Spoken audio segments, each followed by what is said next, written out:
Crown Heights, I believe, it has a unique role and a unique voice within the conversation of public safety.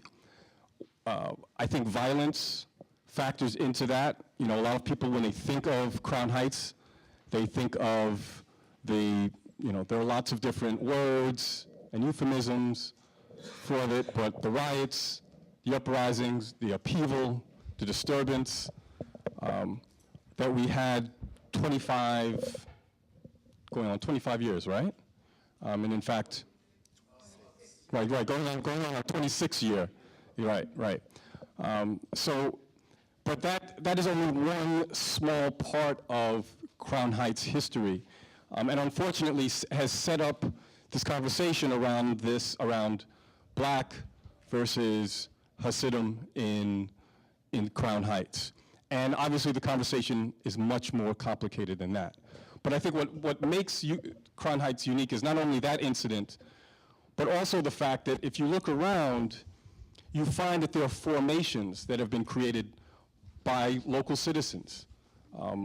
We have folks who have been part of neighborhood patrols, those who have been on auxiliary police patrols. There is a Hasidic-led civilian patrol, and there has been a Crown Heights Cop Watch that has sprouted up, and there have been other attempts.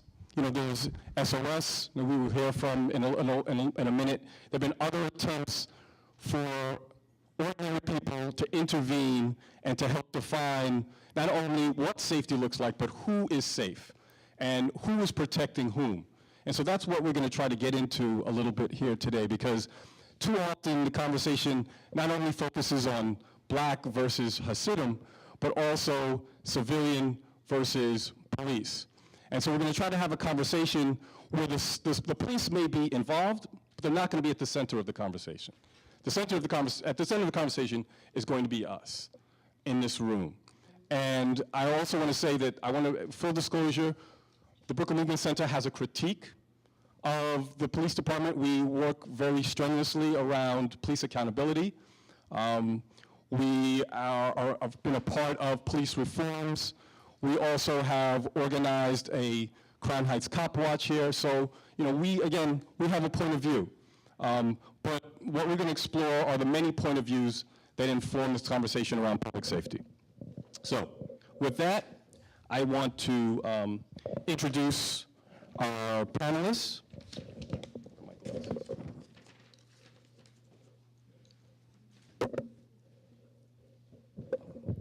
So, all of them will have an opportunity to say a little bit more about themselves, but I just wanted to introduce, going at the far end, Marlon Peterson, who's a Soros Justice Fellow and host of the Decarcerated podcast. We have Anthonine Pierre, my colleague, who is a lead organizer at the Brooklyn Movement Center. We have Ashleigh Eubanks, who's a core member of Safe Outside the System Collective, Audre Lorde Project. And then we have Ms. Johnny Granville, who is with the Community Board, chairperson of Community Board 8. You have some fans here.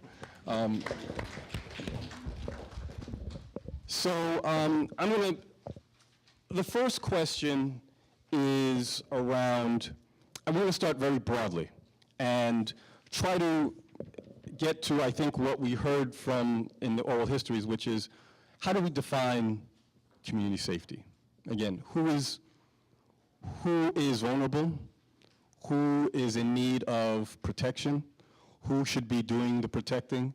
And again, how do we define it in a way where the community is at the center?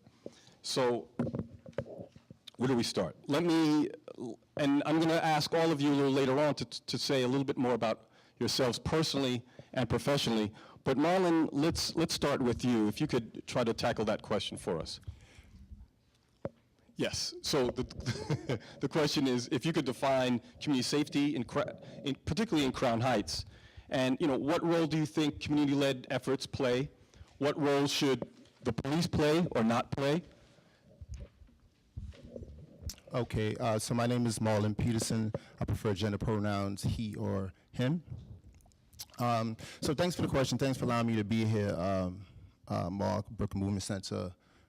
This is right across the street from where I grew up, so this is home for me. So the way I define, I guess, safety for Crown Heights, I think about, and I'm just try to give events and kind of describe really quick why those events mean safety to me. So I go back to like when we had June Balloon, just around right here, June Balloon. I think about safety as a kid playing around riding my bike back and forth. I think about the Labor Day Parade, which I grew up and still go to attend. And I even think about in a weird way, so I grew up also, no longer now, but going to the Kingdom Hall right around the corner too as a kid with my pops. And being able to walk into, and y'all might shut the doors on Jehovah's Witnesses, that's all good and whatnot. But as a kid, I recall going into any building, right? Going to any building with my pops and not feeling any way going to any building, not feeling unsafe, might feel a certain way about folks slamming the door in my face as a little kid. And I'm talking about in the 80s when I used to live on Notion Pacific Street, if you know about Notion Pacific Street back in those days. So I'm describing those events because none of those events to me, all those events to me include people and people engaging with one another. Just like the video show with folks who describe their vision of Crown Heights. So that's ultimately it is. And that includes folks of all demographics, so whether it be the young folks playing around or the older folks in our communities, more seasoned folks in our communities being able to get back and forth to their places, whether it be the religious services, doctor's appointments, wherever they go, and feeling like they can do that and have an interaction with the younger folks on the block, in the neighborhood, in the project. So that's the way I started envisioning from a descriptive space, what safety in Crown Heights looks like for me. Thank you. Why don't we just come down the line? Anthonine? Great. Hi, I'm Anthonine. I use she and her pronouns. And I guess when I think about safety in Crown Heights, I guess I'm thinking about the question around police. And the last interview, I think it was Alonzo, I felt really spoke to how we see police here and how we relate to police here. And I, as a very young person growing up in Brooklyn, being 4 or 5, I always thought police were here to keep us safe, and then heard lots of stories about ways that police did not keep people like me safe. So I very much developed this idea around safety being people watching out for each other. And I think when you're growing up, safety is sometimes, is it safe for me to stand outside this building and hang out with my friends? Is it safe for me to go to this park? Is it safe for me to go do my laundry at this time of night? And those seem like really ridiculous ways to think about and feel about being unsafe, and no number of police on the street can make you feel more safe or less safe in those situations. So I do see safety as living completely outside police, that there are ways in which, the police are an arm of the government, and there are times that we often feel like we don't have anyone else to call but the police, that if there's a serious crime, if there's been a murder, if there's been a rape, if we feel like someone is following us, all of these things are times that we feel like we have to call the police. And ultimately, I would like for us to be able to create community structures and accountability so that there are people that we can call other than the police. So there are ways that we can solve disputes, and there are ways that we can create safety outside of the police. So that's not where we are now. We still live in a real world where people feel like they have to call the police. And that's what's really exciting about being on this panel and being able to talk about, well, how are the ways that people have been successful in creating community accountability, and how can we do more of that? Thank you.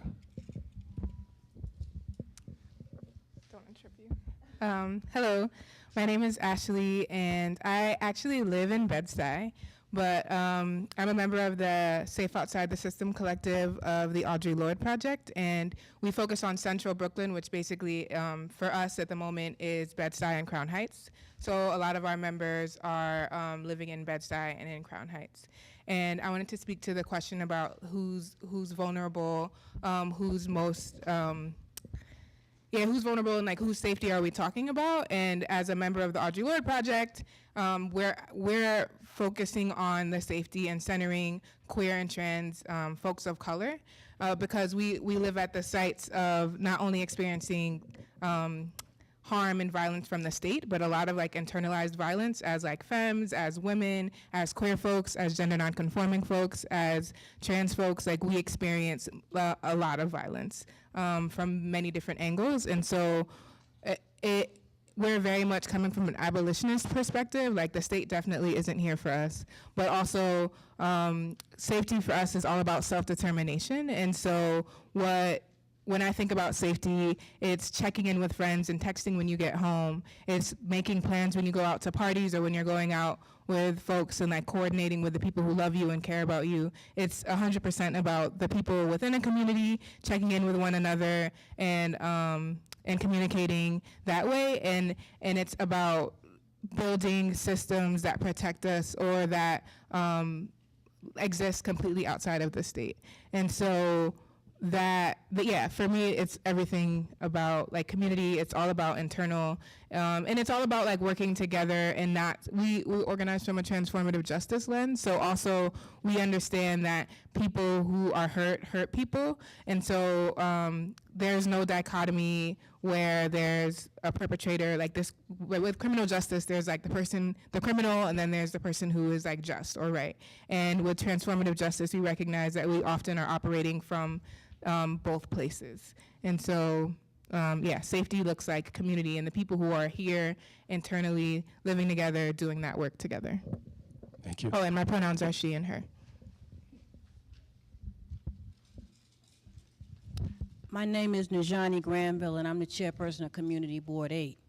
And when I think about safety, I think about the ability to move about and do what you need to do without having to worry about someone hurting you or taking something from you. Now, in the, I would say, late 90s, I lived on St. John's between Franklin and Classen. And I did not feel safe at that time because I was afraid that if I came out after I got home from work, I was going to be mugged or robbed or something. And I didn't have a dog, I didn't have a gun, and I didn't live with anybody. So that meant basically when I got home in the evening, I stayed home. And as I've gotten older and I no longer live on St. John's, I think about the older people who are vulnerable, and I think about the fact that when people look at you and they see that you can't move as fast as you once did, and it might be that particular time of the month. If you have a certain element in your neighborhood that doesn't know you, you might be vulnerable, whereas the people who know you will make sure that they look out for you and nobody's going to do anything to you. But my idea of safety is being able to do what you need to do, go where you need to go, and come back safely without having to constantly look over your back and be nervous about what might happen to you. That'll work. Thank you. So we'll mix it up a little bit. Anthonine, I want to start with you, or go back to you. That is, a little while ago, we heard Ms. Granville talk about her vision of safety. And I think that what we always have to recognize is that when we talk about alternative to policing, we have to recognize that there are folks who, in many ways, rely on the police. That for whatever reason, they feel like there's nowhere else to turn to for protection. Could you just talk about the work that you've done with the Brooklyn Movement Center, with Communities United for Police Reform, and how that fits into that understanding, and what has, from what you've seen, the work that you've done, what has been successful as far as safety? What have been some of the challenges?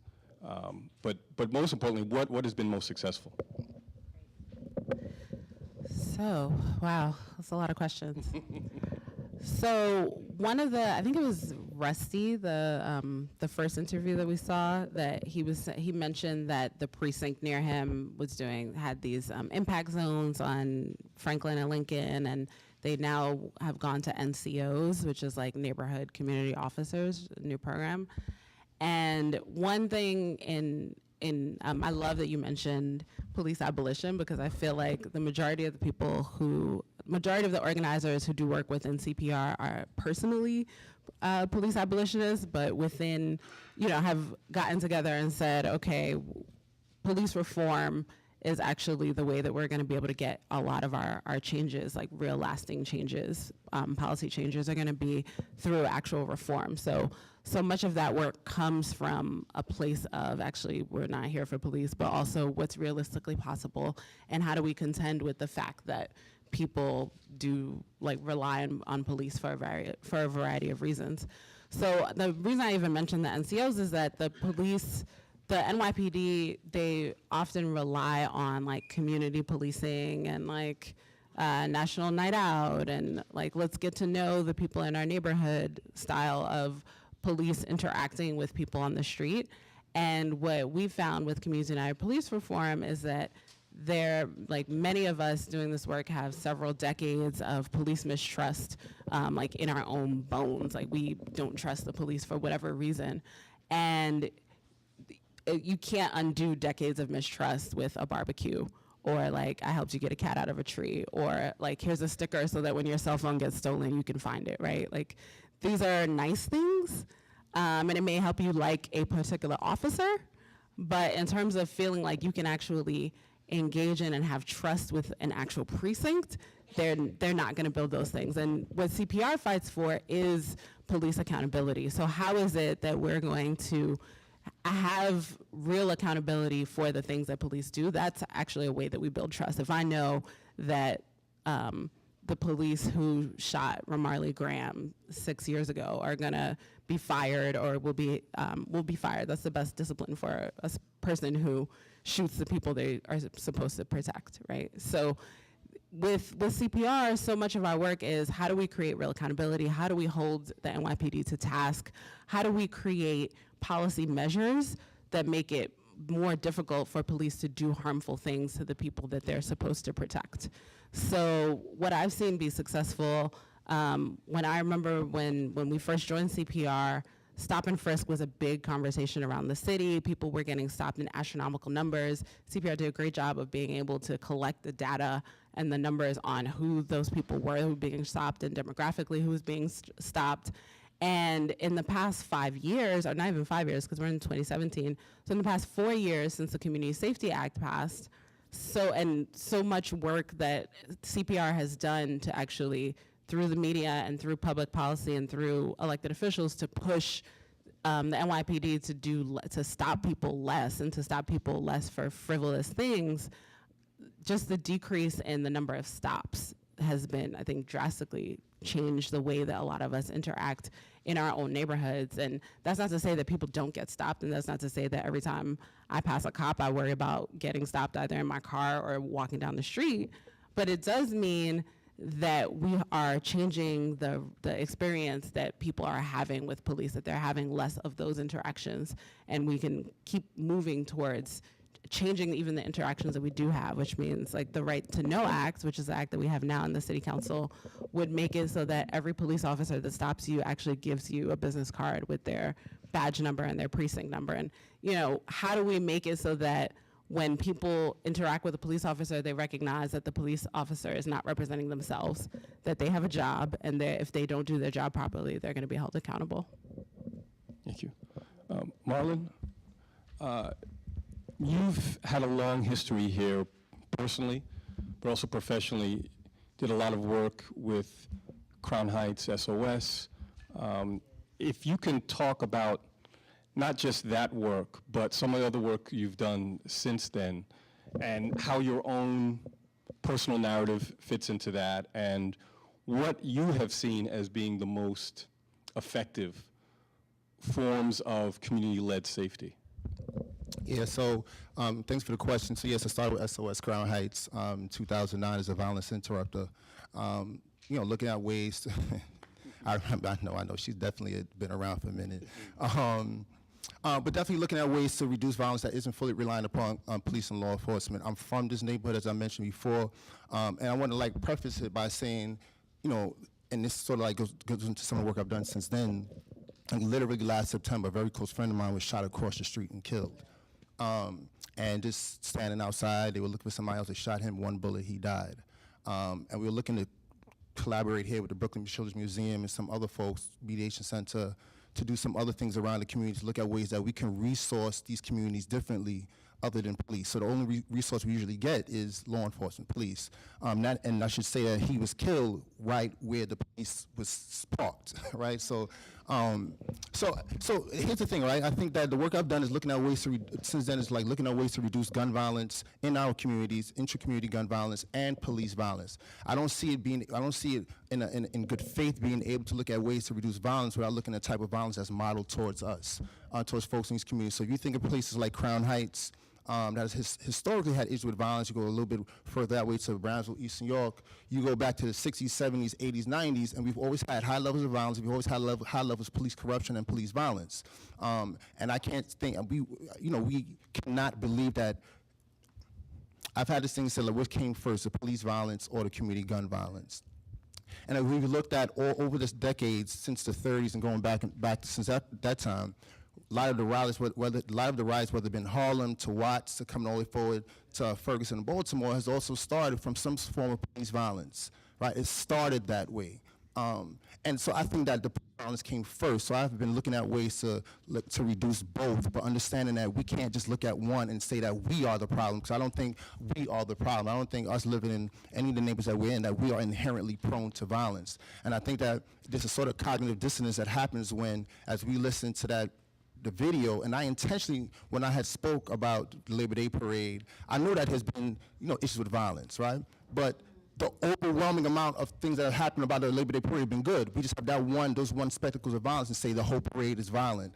Or when we had June Balloon, for those folks who've been here for a long time, which happened, I think, the first or last Sunday of June, many times the end of that day ended with some sort of violence. But the overwhelming majority of those experiences have been fun for me. The cognitive dissonance happens that when we sit here and we can think about what safety looks like, and not once do we say it looks like police, but yet still always seem to find it makes sense to invest in that same system, right? And I'm not saying that police are irrelevant. By no means am I saying that. But when I'm saying that, when I've looked at programs like SOS, which has had statistically reduced violence, gun violence in a 20 square block radius that it works in Crown Heights, those are people who are formerly incarcerated, people who have had experience with street life and have been able to communicate with folks in these communities who are highest risk to participate in gun violence. We have models that we can invest in. We have models that we can invest in that sort of fits with our vision of what safety looks like. And I'm just saying, so a lot of the work I've been doing is sort of propagate that sort of thought process about, we need to sort of follow what our own process, what our own vision tells us. If I was to close, and I've done this many times, if I was to ask everybody to close their eyes and think about a safe community and think about that day and the sights and the sounds and who you can see and who you touch. And I've done this many times in many different places. Almost never does anyone say, I see an officer. Be clear, it's not about saying officers are irrelevant, but it's about saying investing in what we envision. And what we envision and what has proven to work is ways to sort of engage residents in the community, as those folks on the video said, not just Marlon, as those folks on the video said in that oral history project, investing in their own understanding what safety is. And could you just say something a little bit more about violence interrupters and what makes it effective and how has it helped reduce crime in the area? Well, violence interrupters, they're like mediators, and they work in areas that is the highest, highest concentration of violence, particularly gun violence. And these mediators are folks who are trained professionals, but they come from the community. As I said, they're people who might have been involved with gangs or street life, formerly incarcerated. I myself have spent time as somebody who's formerly incarcerated. And they're able, literally, building relationships with folks. The same thing that was said in the video, but they're building relationships with folks who many of us walk by and overlook and walk past and alienate. They build relationships with these folks, so these folks want to have a trusting sort of relationship with these persons, so that because understand, these folks who are engaging in street violence, for the most part, are people just like you and I, right? They've had some things that have happened to them in their lives that have now caused them to act ridiculously and crazily in many ways. That's not absolving what they do, but these folks have a human core. right? And so what these violence interrupters do is sort of like relate and communicate with these folks to the point where when they're going through something, when they feel a little bit hot-headed, when they think they're about to do something, they can sort of communicate with the violence interrupter who they have on their, I'll say on their hip, but on their cell phone or who lives in the neighborhood, and can communicate to them to like, hey, I'm feeling this sort of way. And to like give you a real life sort of like example of like how that would work is that, you know, if you and I have a problem, and you know, you're the violence interrupter, one of the things that can work is that, well, you have a relationship with this violence interrupter. You can sort of be like, I'm not gonna do this right now, Marlon, on the strength of her, right? I'm not gonna do this because, you know, I got a relationship with her and I don't wanna like make her, like do anything that would like make her upset or mess up our relationship, so I'm gonna hold off on this violence right now because of you. Now, would that stop the violence forever? Possibly, but I know it stops it at that moment. And it's literally about communication. These folks have a particular way of understanding, and through their training as well, are able to communicate with folks who a lot of us don't want to talk to.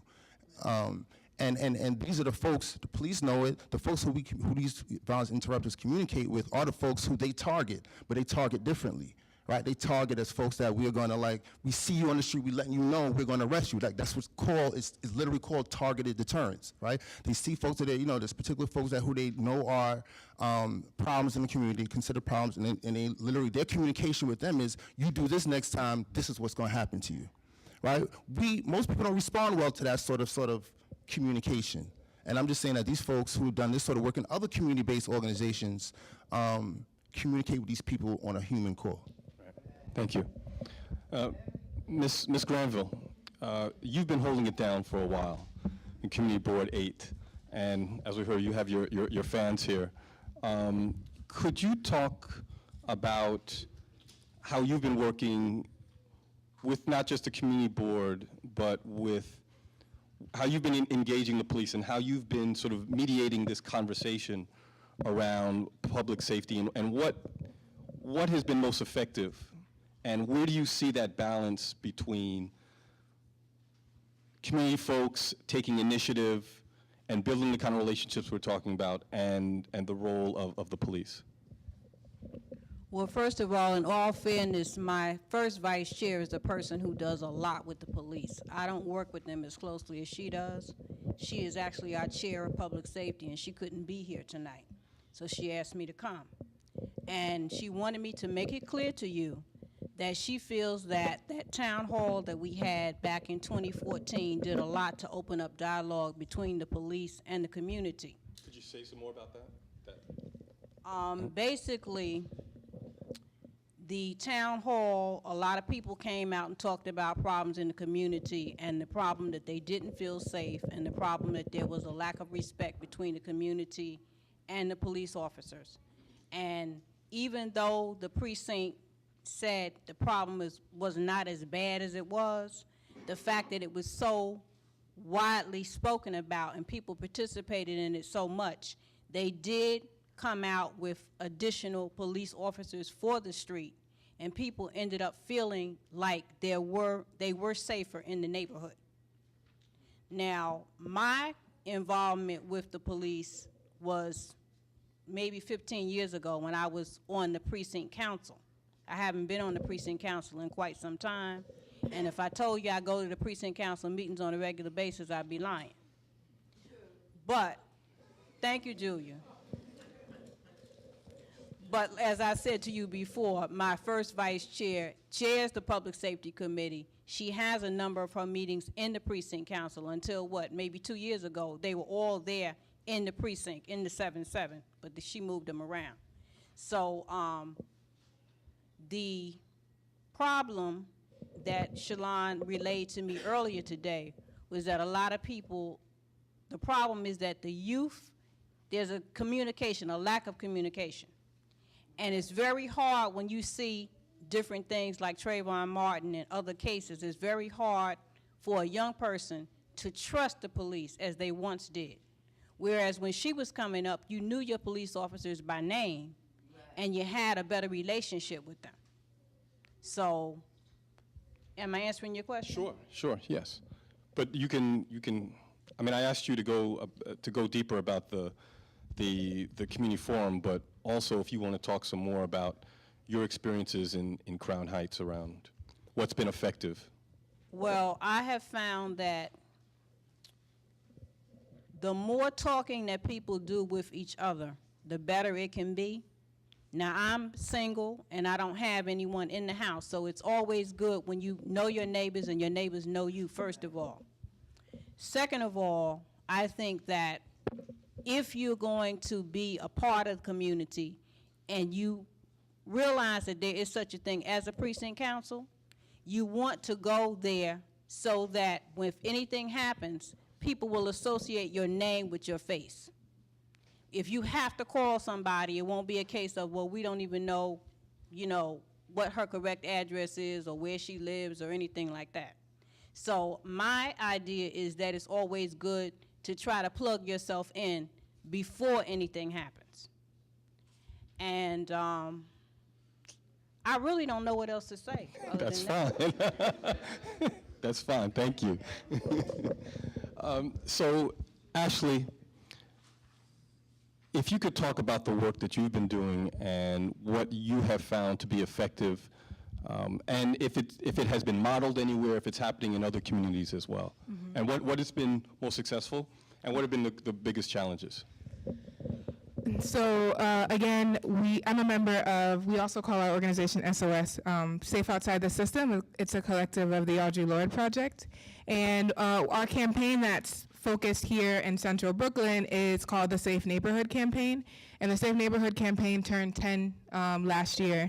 And what we were basically doing was training local businesses, like Black-owned businesses that have been in the neighborhood for a really long time, and de-escalation and like violence interruption, and basically recognizing that a lot of the violence that happens like in our communities, on the streets, in businesses, at stores, at coffee shops. And so what we did was built relationships with a number of businesses in Bed-Stuy and train them in a lot of these skills, like de-escalation skills, and ask them to like commit to if they see violence or like the potential for violence to pop off in their spaces, to like commit to de-escalating before calling the police and not calling the police.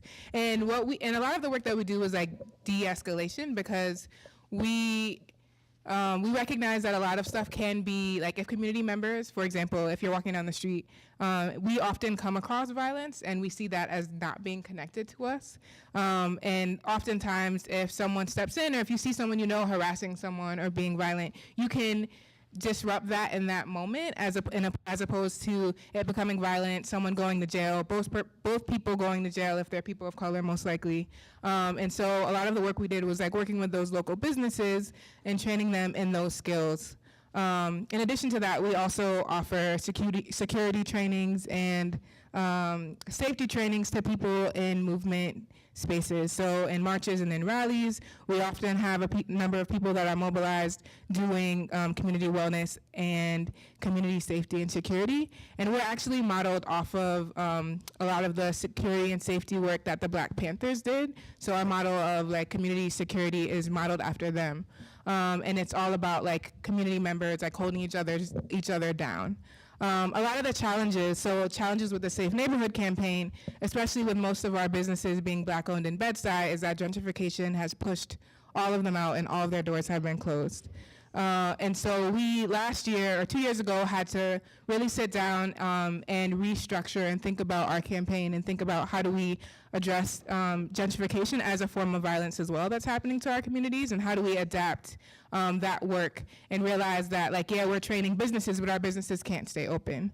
If any of you have ever been to Bed-Stuy Pride, which happens in Tompkins Park, has happened for the past 8 or 9 years in August, one of the last weekends in August, what it was we'd invite all of our safe spaces and the businesses and vendors that we worked with to come to Tompkins Park and vend, and we would share we would do like de-escalation trainings and stuff like that, offer that for free to the community, and then we'd also uplift the businesses and say, you should shop here. These are people who care about the community and want to keep you safe. And so we still have that event is going to be happening in August as well, but a lot of our work has shifted to training like more individuals, and like we're seeking cornerstones of the community and people who know the neighborhood and training them in those skills and working with them to like feel empowered and connected to their community so that they can they can interrupt and like de-escalate situations, and recognizing that like we're all affected by this. I also wanted to speak to your question about, or like your comment about like what came first, like violence in the state, because I think that that is like a really real, we're often like blamed in like, we're shamed as people of color and people living in low-income communities for the treatment that we receive from the police. But I think about when I read The New Jim Crow, and Michelle Alexander talks about how like our current criminal justice system is built off of like the slave catchers. And so that means that inherently the criminal justice system, the police, is inherently racist, and it's inherently tied up with systemic racism. And so with a system that is built off of slavery, it is not meant for us. And also recognizing that ALP, yes, is also a member of Communities United for Police Reform. And so we are abolitionists, but recognize that both work has to happen. We have to be able to commit to doing work that addresses like immediate needs, like stop and frisk has to immediately be addressed, and that's through reform. But we also need people that are like looking for radically different approaches and saying like we cannot expect the police to keep us safe. And so like that is like super important in having both of those approaches. Well, thank you. I would like you to acknowledge our panelists. Thank you. So I want to open up the conversation, and I'm going to open it up to you and invite you to do a number of things. One is you can ask questions of the panelists or of one another.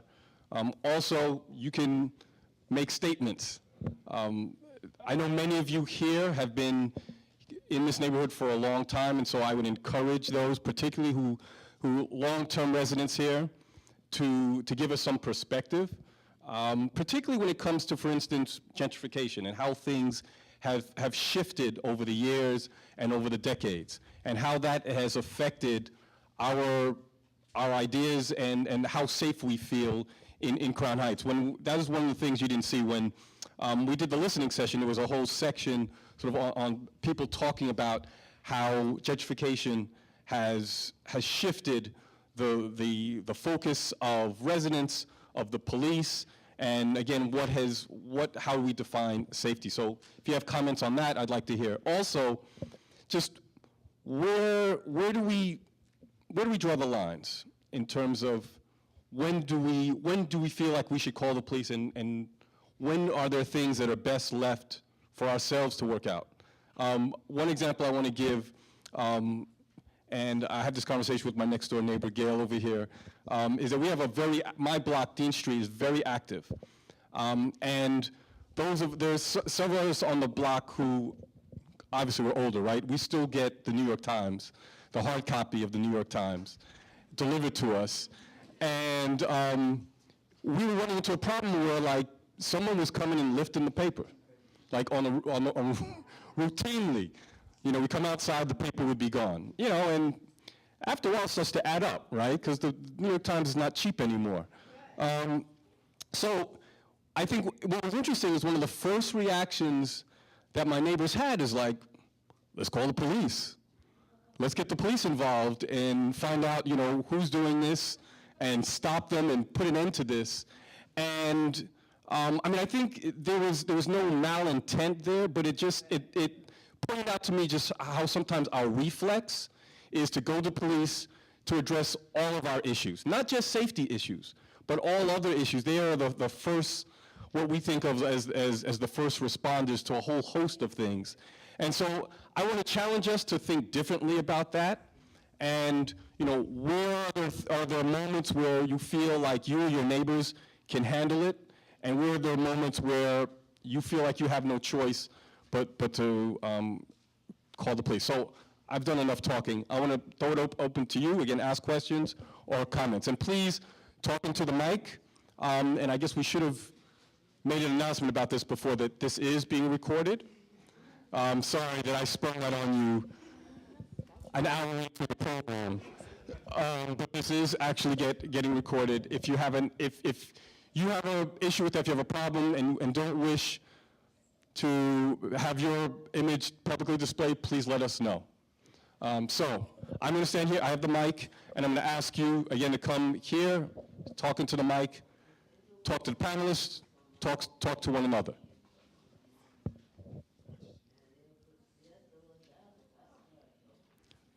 Come on, I've been hearing a lot of amens out there.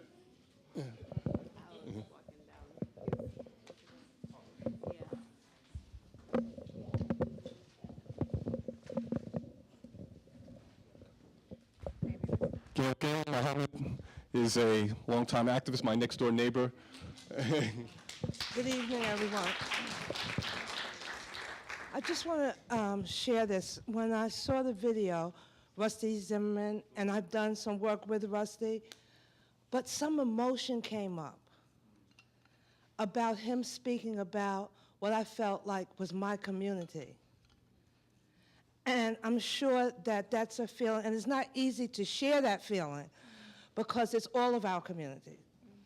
But it made me feel a certain way for him to talk about Franklin Avenue, where that was originally where I lived.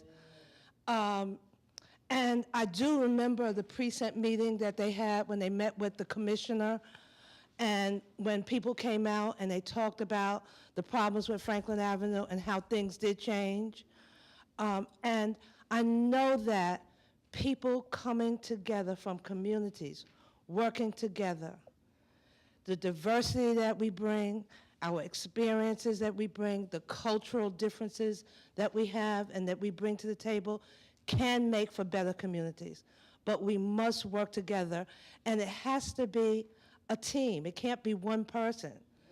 You know, you have to make your community your block. Let's do this neighbor to neighbor, block to block, and I'm sure that we can do this without always involving police officers.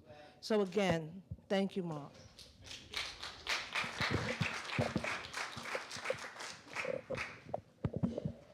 My name is Audre St. Jean. I'm the New York City organizer for the Black Alliance for Just Immigration. And I just wanted to make a statement about policing our way out of social problems. I think that oftentimes, like, if we look at things like if the police in Crown Heights, and they've increased the number, are targeting people for loitering, for selling drugs, or whatever minor crimes, I think the heart of the problem is, one thing is unemployment in our communities, right? So if the black unemployment rate, if the city's overall unemployment rate matched the black unemployment rate, you would call that a recession or some kind of depression, you know? And for us to just lock our young people up without addressing those issues is pretty much like sweeping the social ills under the rug. We're sweeping dirt under the rug, just throwing police at a problem. And I'm not saying that, like, I hate the police or anything like that. It's just that they can only do so much. They can only do, the crime has been down in this city for 25 years. There's no need to increase police presence here, especially not in Crown Heights anymore. Now we need to address the problems acutely.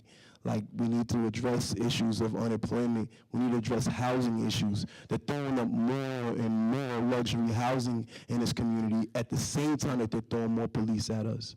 That doesn't make sense. How do those two go together when people in this neighborhood are struggling to pay rent? People in this neighborhood, we have people in this neighborhood that have issues with recidivism, that have already been in jail for minor things and can't get a decent job. These are the things that we need to address: housing, education, and jobs. Thank you. Thank you. Hi, thank you all for speaking so eloquently to just the different kinds of concerns you have. I think one thing is really clear is that everybody here is really committed to the communities that they come from, and that matters. My name is Imani. I'm a community organizer working on the Close Rikers campaign, which means I spend a lot of time talking to people about what it would look like to close Rikers and what people's worst fears are when it comes to closing Rikers, right? And I think the thing that I hear, the number one response we get is, where are all the criminals gonna go? And I think that kind of speaks to some of what has been talked about today, but I wanted to thank Marlon specifically for talking about what happens when nobody is engaging with the people who nobody wants to engage with, right?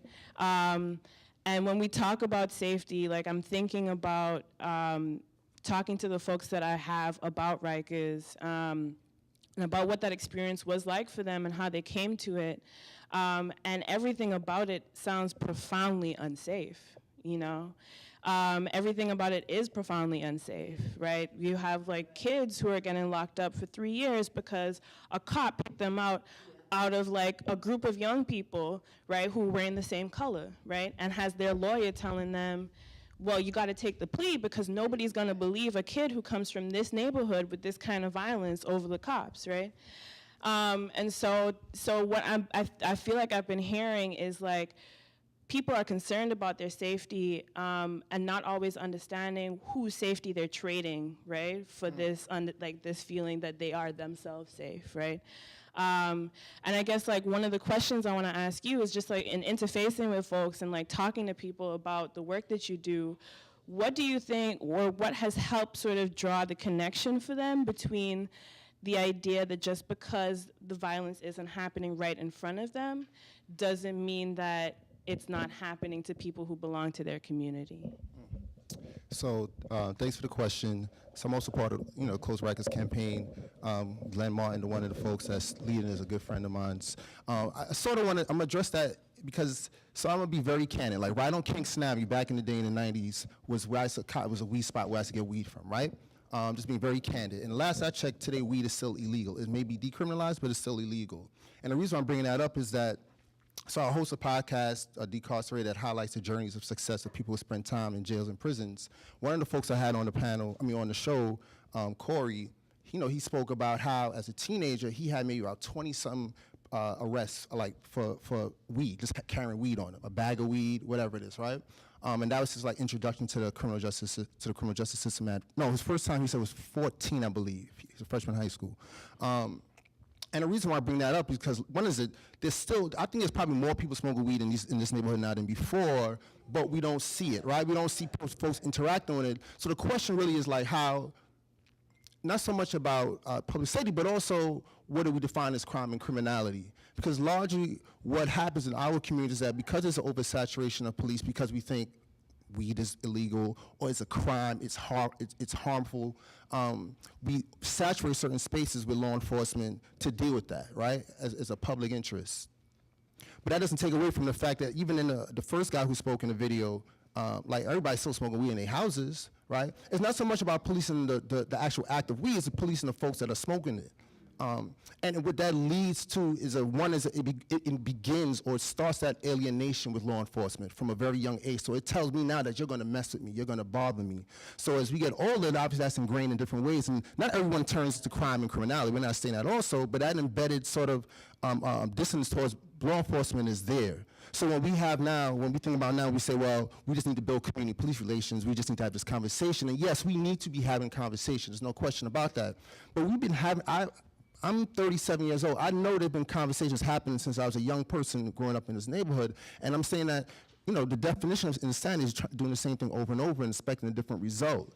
And I think that what we need to be thinking about, like, how can we lower the interaction between the two, right? But also think about investing differently in what our community needs, right? And resourcing our community differently. What I said before, I'm not saying anything that's new. There are models for it that are in place that can be expanded upon with more research and more funding. I'll close on this one point. In New York City, the budget is about $82 billion, right? In New York City, right? The police budget is about $5.1 billion, 6% of the budget. In the police budget, there's 20 different program areas in which that $5.1 billion goes to, from patrol to counterterrorism to safety, school safety. And if you would take a guess what's at the bottom of the 20 program areas, guess what it is? Community affairs. So just to think about that, we have an administration, we have nationally a conversation about we need to increase police-community relations, but when you look at the budget where community affairs is there to deal with police-community relations, that is the least funded. As a matter of fact, from the budget they actually like reduced the budget this year from last year's budget. So just to be thinking about, one is that how we define crime and criminality. What does this oversaturation of police and law enforcement do to our folks in these communities? And are we putting our money where our mouth is? Thank you.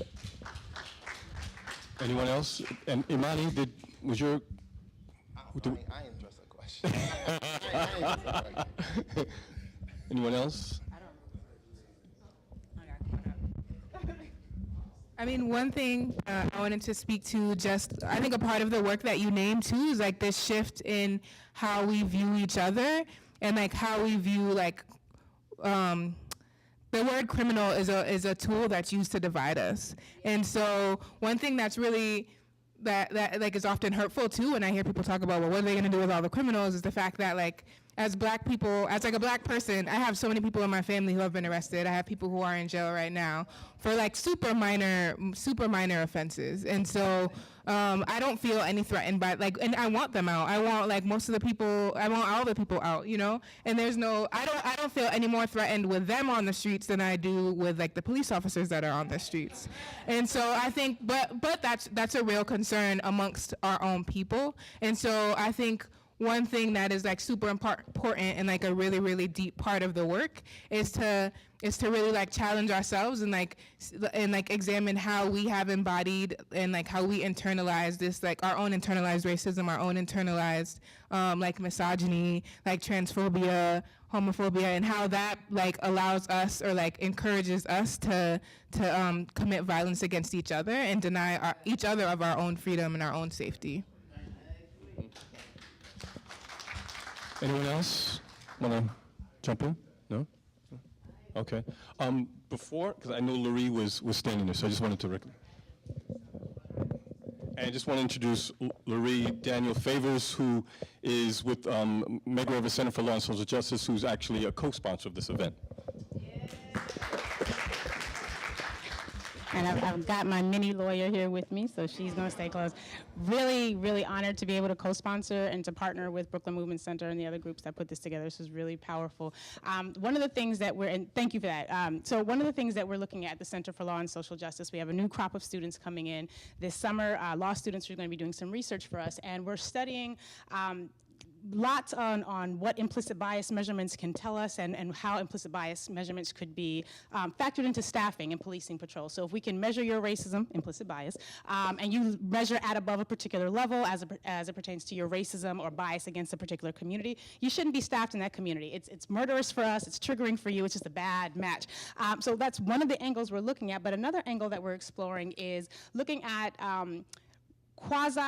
quasi-legal entities that have some sort of a relationship with the NYPD, like the Shama Room, and organization, which is the name that we've been using for the organization, say in Williamsburg, where you don't have to call the NYPD, you can call your own internal community's policing force, and there are some spaces where the NYPD will communicate with the Shama Room on official business prior to entering into that community. So we're looking at what that legal relationship is, how is it structured, and what it would take for us to expand on some of the things that you mentioned with regards to the safe spaces. And could you just speak to our capacity to, in addition to the work that you guys are doing with the individuals and shopkeepers, really begin thinking about the way other communities, and I don't like comparing struggle, but if there are other communities that are doing some things that we can learn from, I say let's learn from it. How can we begin employing some of those types of tactics to really begin marshaling a force? The only example I can think of for us now that I can really is like when we go to Wingate Park during the summer, and you know the brothers and sisters from the Nation of Islam are there protecting and doing the guarding, or when the Fruit of Islam is around. It's a very safe space, minimal weaponry shown, minimal abusive cases reported. What would it take for us to be able to marshal our resources to create a force like that, in addition to the types of safe space creation that you were talking about, to actually have a space where we can call, other than NYPD, we can call this group to help bust up this domestic violence situation that's taking place. So we can call this group who are going to be culturally competent as they police our young brothers and sisters who are dealing with street politics. So if you could just speak to that a bit in addition to the work that you're already doing. And thank you guys, this was really great. You don't have to rush, so sorry.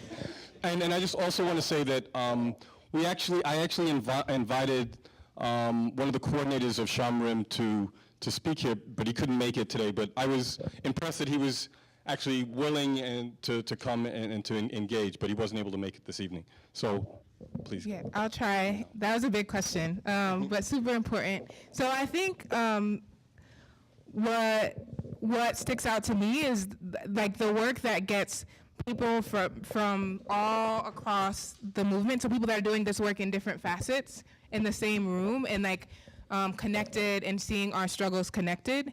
And so I think about like the Close Rikers campaign, for example, is something that affects people on so many different levels. It affects a lot of like the people within our community, like queer and trans folks, because a lot of people like are engaged in sex work as their mode of survival, and like there are so many queer and trans folks that are locked up for that. There are so many people of color that are awaiting. I mean, most of the people that are in Rikers are awaiting trial, and so that campaign, for example, is something that affects people from like all across the board. And so it's how do we get all of us in the same room and acknowledging the struggles that affect all of us at the same time and that are like super, super immediate.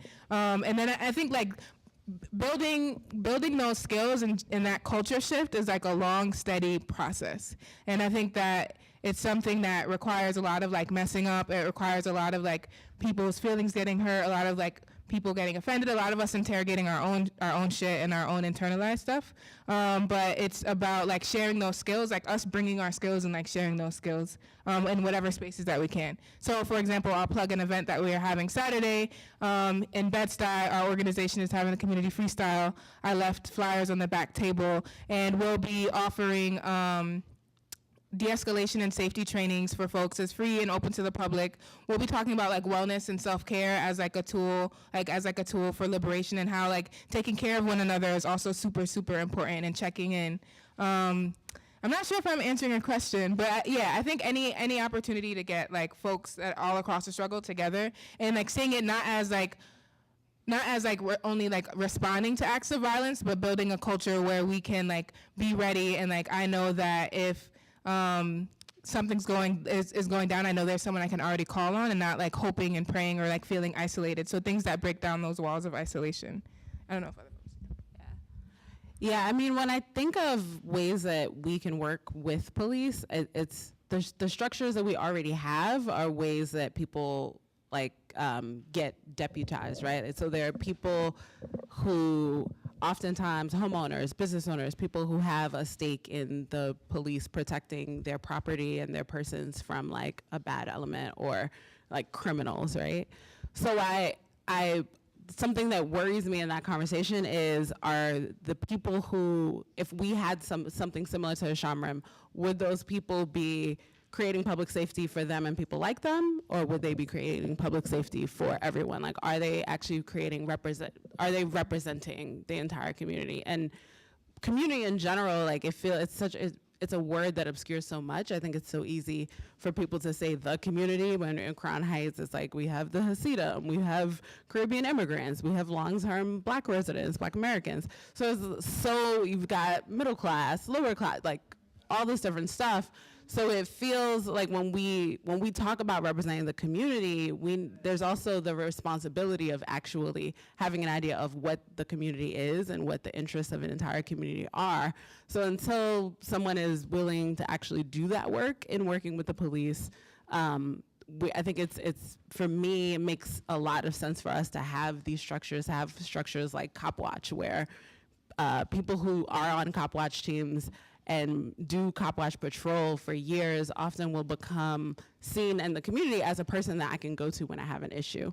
That's so that not to replace the police, but to be another resource for how do we de-escalate. And I know that similar to violence interrupters, if I tell them something, they're not gonna share it with the police so that I get locked up.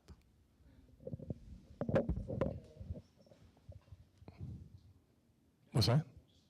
You want to ask a question? Go ahead. The thought that crossed my mind in terms of getting rid of or replacing police, I know that a lot of us talk about institutions and how they are to the construction of any society.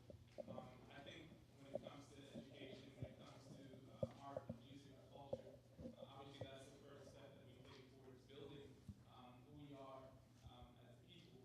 And I think that's the most important thing to address. Because we know that the music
Hold on, weren't you the one who told me that we had to talk into the mic?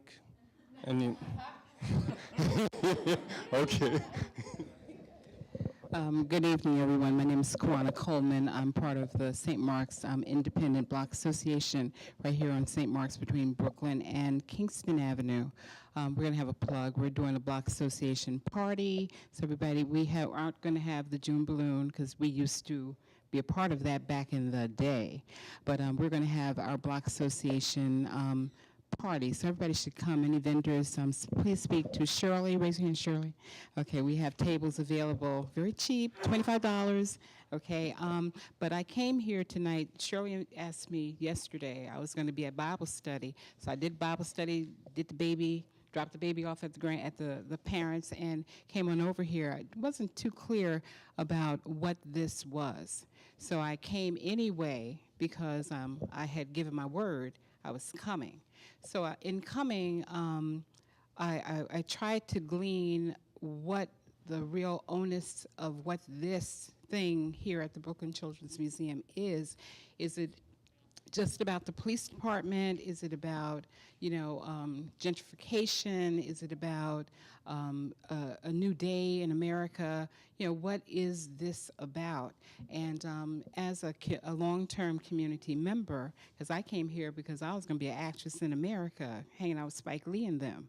Okay, so now I'm teaching in the Board of Ed, and that's my real world, and I'm getting ready to retire soon, I hope. Okay, but the reality about that is that I've been here long enough to watch the community change. I've been here long enough, and I used to call it my community. I don't call it my community anymore because I'm a bit more estranged from it. Estranged for many different reasons because I have no power within my community.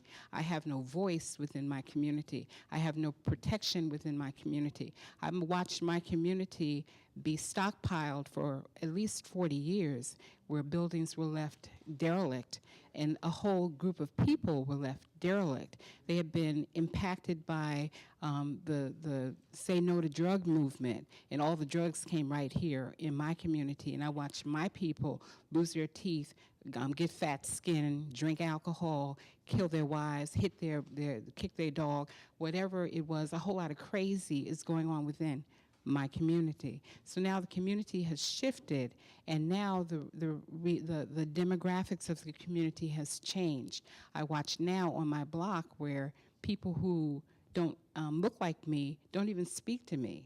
I see the police where someone who doesn't look like me can walk right before me, and they will say good evening to that person. Maybe she's cuter than me, maybe whatever she looks like, she may need some more help than I do. I might be a strong black woman, but I got rid of that a long time ago. But anyway, the reality is that now we need to think about what exactly is community. You started talking about it, but it's bigger than just the people being in prison, because it's a whole business in that whole reality. And when we deal with our taxes and the demographics here in our community, when those bodies are moved someplace else, there's no more money coming into our community. There's no vote coming out of our community because they're up in Elmira or wherever else they're going to be. Okay, now on our block, we have a situation with a home that's right at the corner, and they're getting ready to build more quote-unquote affordable housing. Okay, I don't know what affordable housing is because I'm trying to buy property and I can't even get it for $500,000 that I have handy. I can't even go that way because I can't sit at the table. All right, so in our community, we have not had the politics. Okay, we have not been at the table. We don't know the language.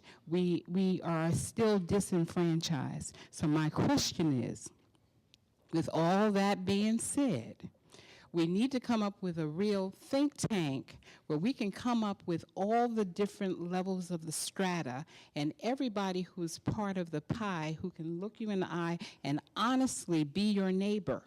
Okay, and honestly, there can be, somebody who is our neighbor, who is the cop, who live in our community, and he is our friend. Because back in the day, the cop was your friend. You could go to him, and or the fireman or whatever. There was a relationship. now there is nothing, and you can't force people to be in a relationship with you, okay? But the thing is that that's where it has to happen. We have to redefine what community is. And then from that point, go to all those millions of different little things that are really on the net, and it's connecting at different points on that net. And we need to have different groups of people who are smart enough, just like you said, to come together and to come up with a real plan of action. And then that's when we can make the police department do what we want to do, because we're paying their money. Okay, that's it. Thank you. She just dropped the mic, right? So it's not much to say. So we have about 15 more minutes, so if there's anyone else who wants to get a question or comment in, please come up now or hold your peace.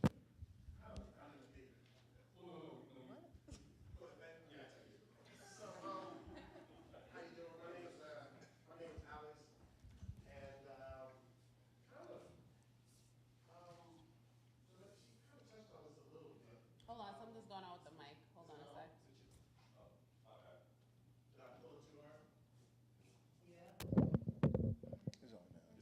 Is it on now? Cool. All right. Yeah, my name is Alex, and I wanted to kind of, something that was brought up, the young lady just brought something up. I came into the area about 2 years ago, so like, I'm a gentrifier, but like a black gentrifier, so I kind of like blend in, you know what I'm saying? And there's something that I realized right off, I just noticed right soon, was that there was this thing that I kind of, like almost this like de facto apartheid, which she just kind of brought up. Like, you know, these communities, or community people staying in the same space, but just not really interacting, right? And one of the ways that I really think about that is when it comes to young people.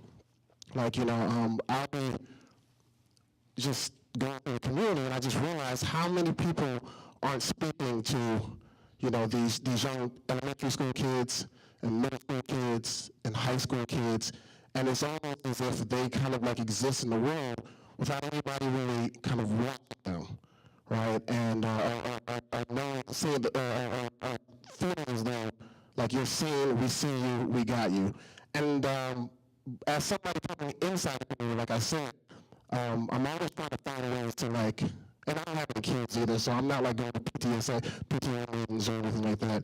But I'm always trying to figure out how to engage with young people. Even, not necessarily if they're doing something I would consider wrong, but just how to go about and be somebody in my community, and encourage other people to be in the community to actually, you know, talk to these young individuals, because I think that so much of that, before we even get to situations of like having to de-escalate, I think that has like a profound difference. I know that growing up, just knowing that, you know, my neighbors and people were watching me, not watching me like watching me to make sure I'm doing the world, but that they had me. I was cared in a way. And I just want to talk, you guys, I know you guys want to do this type of training, but when it comes to engaging young people as a community member, if you guys had anything to say about that, or any like advice to be given about that. Say what's up.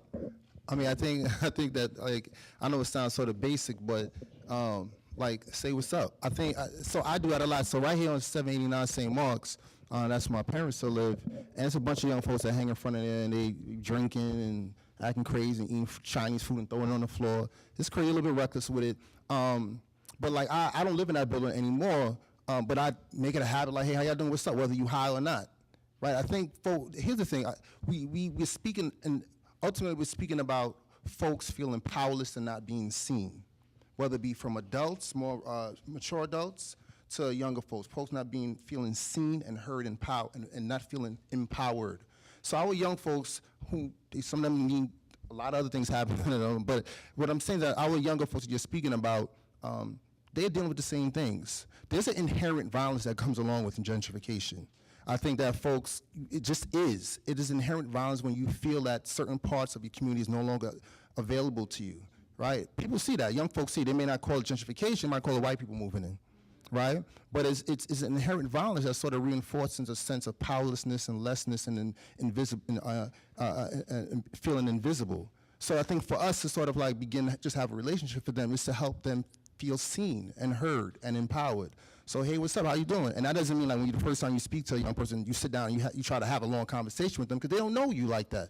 You know what I'm saying? But it's like, but repetition, they see that you're like consistent, and then you might be able to empower some sort of knowledge, or yeah, I'm an actor, or are you an actor? You be on TV, and then you know that could be a whole nother conversation there. But I think it's literally like trying our best to, and this is not easy because sometimes our young folks are acting in a certain way that make us feel like they're unapproachable. So I'm not saying this is easy work, but if it really cares and really matters to you, you do it. Oh, I want to add something. Yeah, which is this, and I don't know if our neighbor friend is still here who just spoke before. She dropped the mic and left. All right, well, you could pass on the message. Yeah, she'll carry the message. So, which is that, gosh, I feel like particularly when we think about gentrification, there are all these different issues, and it feels hard to pull them apart. And like, what do I do? There's so many organizations that are doing so much, and it's just like, dang, I wish we had more members to do more. So like, I mean, Marlon's no longer at Crown Heights Community Mediation Center, but they're amazing. I'm biased. I think Brooklyn Movement Center is amazing. I also think the Audre Lorde Project is amazing. And the community board has been here for a very long time and has a lot of dope people who have relationships and know where to find things and how to get connected to things. So, and I see BMC members here. And so much, you know, I think that it can feel like you're like standing outside of a burning building, like screaming like somebody should get some water. You know, like all this stuff is going on. You're standing on the outside trying to figure out what should happen. And there, you know, this metaphor is going horribly wrong because I'm just like, there's a fire station down the street. I don't know where it's going. The point is that there are mad orgs in Crown Heights that are doing amazing work, and it can feel very difficult to try to find them. And we might be looking for you too, and you're here right now in a room with lots of dope people. Cool, thanks. Good question too. Blessed Lord, I'm going to ask the senior statesperson permission before I speak. Yeah, whoever is the elder or senior, I'm going to speak, and I'm asking your permission before I speak. Give thanks. Give thanks, Queen. Blessed Lord. I am Ross O'Meal Morgan. You could record it for me because my professor, Dr. Gregorian Mayers, I'm a student at CUNY Medgar Evers College. So I give thanks to the panelists, and it's an honor to be amongst greatness, you know. And I'm going to read something. I recorded it in my head. It goes like this. Neither slavery nor involuntary servitude, except as a punishment for a crime whereof the party shall have been duly convicted, shall exist in the United States or any place subject to their jurisdiction. What is that? Majesty law. So if the root problem is slavery, everything that we're discussing needs to be tied to slavery. And I'm from Jamaica. I've been in the US now over 2 decades, and I came here as a 10-year-old little youth. And you know, me cried the first year to go back home, but I'm still here, you know? And I've tried to escape, truly, many times, you know? My last escape was into Africa, and I'm still escaping, you know? So I'm one of the runaway, you know? The field slave, the maroon.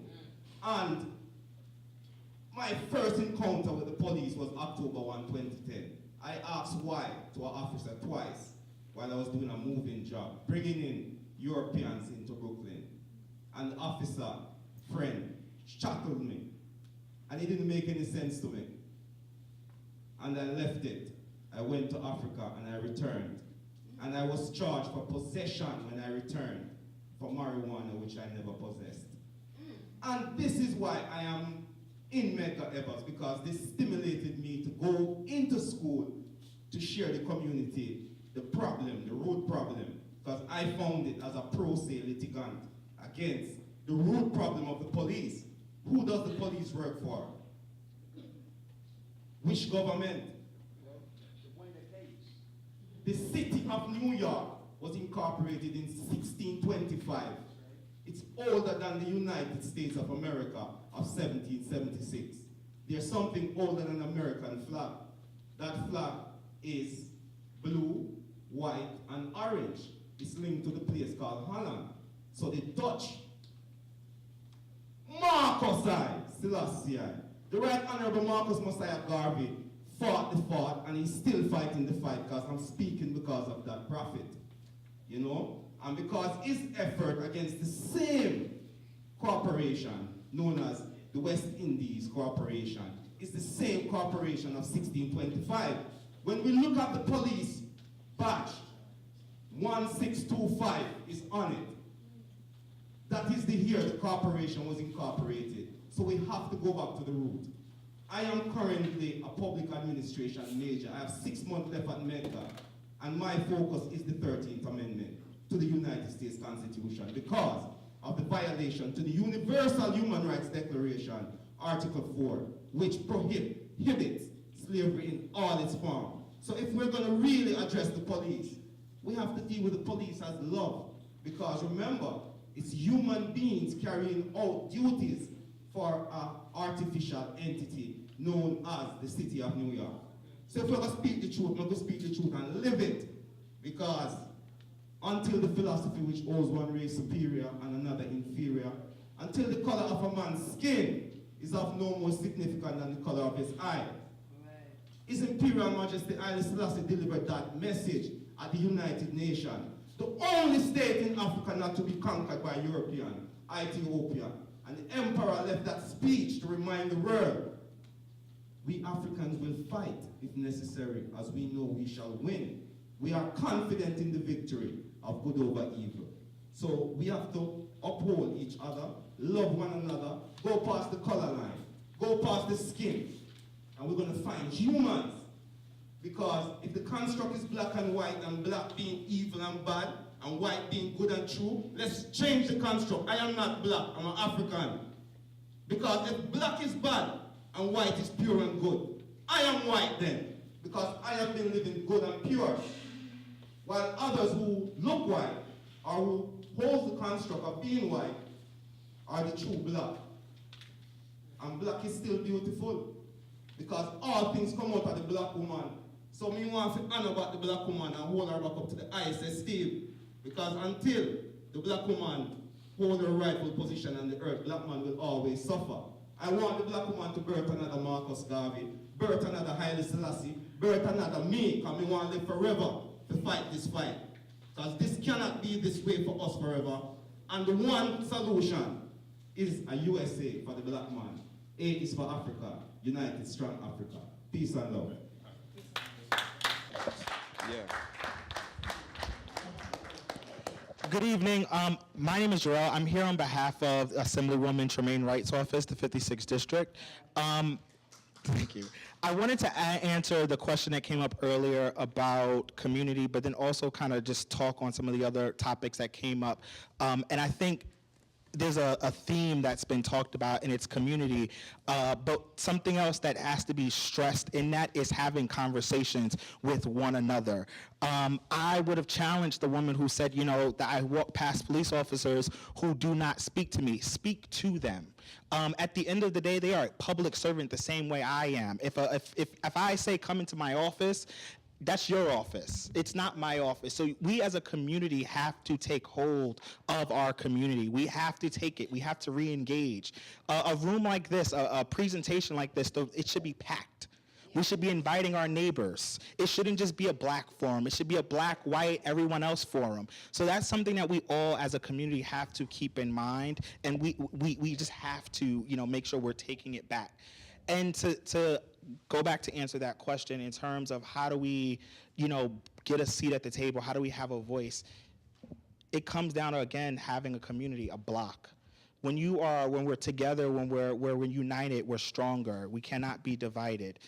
So it comes down to, as a community, holding your elected officials, your public servants accountable. At the end of the day, that's what it comes down to. So if you have individuals who are supposed to protect you, who are supposed to represent you, who are supposed to answer to you, and they are not, the first and foremost thing you have to say is, I'm going to now hold you accountable. Now, we may have to figure out exactly what that may look like. That may be, voting them out of office. That may be some protest. That may be going to town hall meetings, to change the way policing is done. But at the end of the day, we have to be held accountable. And I say we because, again, I represent an elected official. My paycheck comes from your taxes, which means we answer to you. So at the end of the day, please know that you do have the power. And it may seem hard. It may absolutely seem hard to really affirm that power, but you have it. We have it in ourselves. And if we keep going forward with that mentality, we will start to see that light. Thank you. Hold on a sec.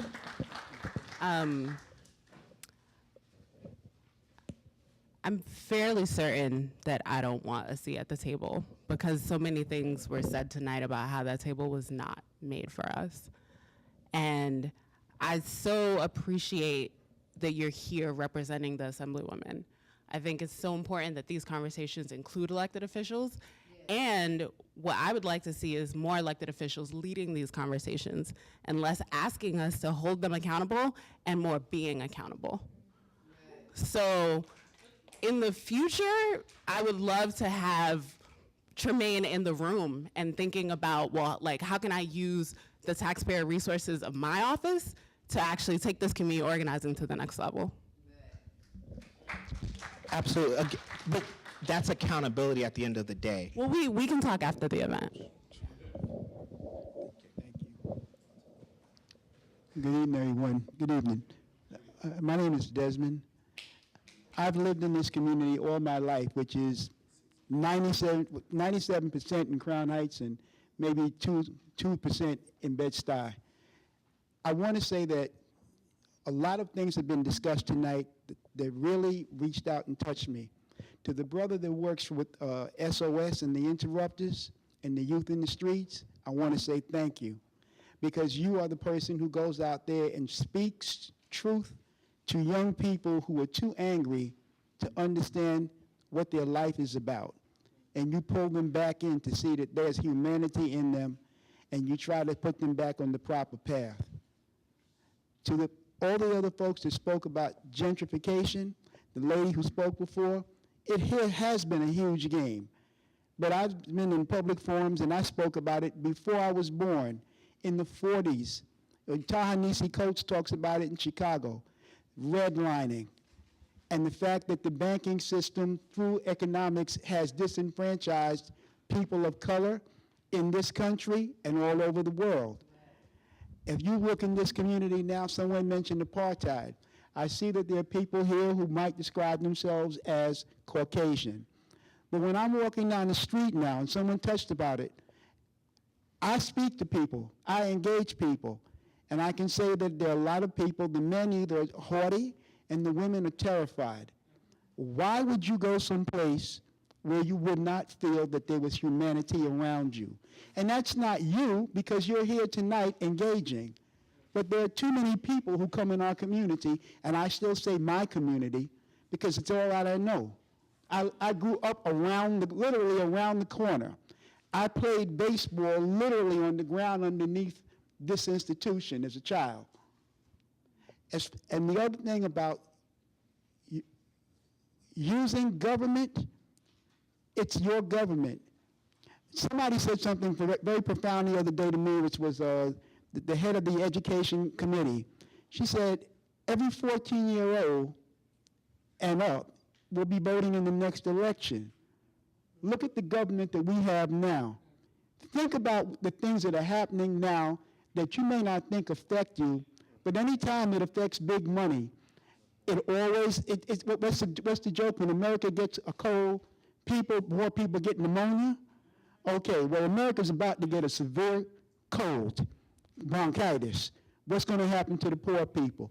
The people in this community who are middle class are being disenfranchised and made poor. The poor are being slammed into jail or being put into homeless shelters. There was a lady last night at the Bergen House Town Hall. She's a substitute teacher. Her husband has a job, and they're living in a homeless shelter. They are making a living wage. They can't get housing because when they go to every other agency, it doesn't work. We, as a people, have to hold government and people accountable. All the people here are working in individual groups and doing fantastic things. But every day when you pay that 8 and 3, whatever it is, %, you're funding the same people who are disenfranchising you. You have to find a way to hold them accountable. We have to work together independently of government, but we still have to make government work for us. I'm raised my children. My youngest is going to be 33. My oldest is 41. They grew up in this community. They went to schools in central Brooklyn. They went through all of the disenfranchisement that took place with the CFE case, where a black man from Harlem took a case before the state and proved over 12, 13 years that New York City was underfunded.